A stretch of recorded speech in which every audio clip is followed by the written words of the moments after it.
আমি আজকের মাহফিল আল্লাহর নামে একটা কসম কেটে বলে যাই, ওয়াল্লাহি আল্লাহর কসম করে আমি আপনাদের বলছি, আপনার জীবনের এমন কোন নেক আমল যদি থাকে যে আমলটা শুধুমাত্র কেবলমাত্র আপনি আল্লাহকে খুশি করার জন্য করেছিলেন, ওই নেক আমলের ওসিলা দিয়ে দোয়া করতে দেরি হবে, দোয়া কবুল হতে দেরি হবে।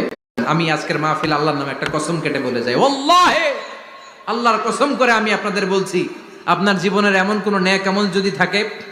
যে আমলটা শুধুমাত্র কেবলমাত্র আপনি আল্লাহকে খুশি করার জন্য করেছিলেন, ওই নেক আমলের ওসিলা দিয়ে দোয়া করতে দেরি হবে, দোয়া কবুল হতে দেরি হবে। আমি আজকের মাহফিল আল্লাহর নামে একটা কসম কেটে বলে যাই, ওয়াল্লাহি আল্লাহর কসম করে আমি আপনাদের বলছি, আপনার জীবনের এমন কোন নেক আমল যদি থাকে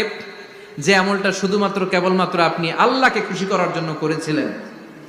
ওই নেক আমলের ওসিলা দিয়ে দোয়া করতে দেরি হবে, দোয়া কবুল হতে দেরি হবে। আমি আজকের মাহফিল আল্লাহর নামে একটা কসম কেটে বলে যাই, ওয়াল্লাহি আল্লাহর কসম করে আমি আপনাদের বলছি,